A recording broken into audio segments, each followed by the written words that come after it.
नमस्कार. वास्तुज्ञान या आपल्या वास्तुशास्त्र मार्गदर्शन चॅनलवर तुमचं मनापासून स्वागत आहे.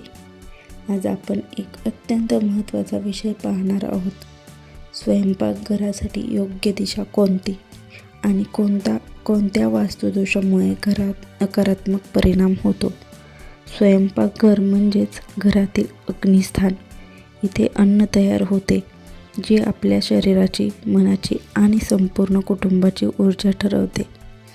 म्हणूनच स्वयंपाकघराची दिशा, जागा, रचना ही वास्तुशास्त्रात अतिशय महत्त्वाची मानली जाते. चला तर मग सुरुवात करूया योग्य दिशांपासून. स्वयंपाकघराची योग्य दिशा कोणती? वास्तुशास्त्रानुसार दक्षिण पूर्व दिशा म्हणजेच आग्नेय दिशा ही स्वयंपाकघरासाठी सर्वात योग्य मानली जाते. ही दिशा अग्नितत्वाशी संबंधित असल्यामुळे तिथे स्वयंपाकघर असणं शुभ मानलं जातं. जर तुमचं किचन ह्या दिशेला असेल तर घरात उत्साह, आरोग्य आणि सौख्य टिकते. स्वयंपाक करताना चेहरा शक्यतो पूर्वेकडे किंवा उत्तरेकडे असावा. योग्य दिशा कोणत्या? अयोग्य दिशा कोणत्या? दक्षिण दिशेला नसावं. उत्तर पूर्व म्हणजेच ईशान्य दिशेला स्वयंपाकघर टाळावं, कारण ही दिशा जलतत्वाशी संबंधित आहे. नैऋत्य कोपरा म्हणजेच दक्षिण पश्चिम दिशेला स्वयंपाकघर देखील नको. कोणत्या चुका टाळाव्यात? गॅस, स्टोव्ह आणि सिंक अगदी एकमेकांच्या बाजूला ठेवू नका, कारण अग्नी आणि जल यांचे एकत्र असणं वास्तुशास्त्रानुसार टाळावं. स्वयंपाकघरात अंधार असेल तर घरात तणाव वाढतो.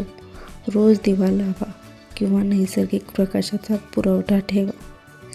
तुटकी भांडी, गांजलेली हंडी किंवा निष्क्रिय वस्तू स्वयंपाकघरात ठेवू नका. घरातील स्वयंपाकघर वायव्य कोपऱ्यात म्हणजेच उत्तर पश्चिम असेल तर नियमित स्वच्छता ठेवा. घरात स्वयंपाकघर आणि देवघर एकाच भिंतीला नसावं. स्वयंपाकघरात काय ठेवावं? नैसर्गिक रंग वापरा. पांढरा, पिवळा, हलका गुलाबी. पूजेची एक छोटी जागा पूर्व भिंतीला ठेवावी. झाडे नाही ठेवली तरी हरकत नाही, पण स्वच्छता आणि सुवास आवश्यक. वास्तुशुद्ध किचनमुळे काय फायदे होतात? घरात तणाव कमी होतो. स्त्रियांचे आरोग्य चांगले राहते. अन्नात सात्विकता राहते. कुटुंबात समाधान आणि आर्थिक स्थैर्य वाढतं. स्वयंपाकघरात स्वच्छतेचे नियम. दररोज गॅसच्या वरचा भाग स्वच्छ करा. भिंतींना डाग नकोत. तांदूळ, डाळी व्यवस्थित ठेवाव्यात. आणि सर्वात महत्त्वाचं, स्वयंपाक करताना मन शांत ठेवा, कारण जसं अन्न तयार होतं तशीच ऊर्जा मिळते. जर ही माहिती तुम्हाला उपयुक्त वाटली तर नक्कीच लाईक करा, शेअर करा आणि वास्तुज्ञान या आपल्या वास्तू मार्गदर्शन चॅनलला सबस्क्राईब करायला विसरू नका. पुन्हा भेटू पुढच्या भागात. तोपर्यंत घरात सकारात्मकतेचा वास राहू द्या. धन्यवाद. श्री स्वामी समर्थ.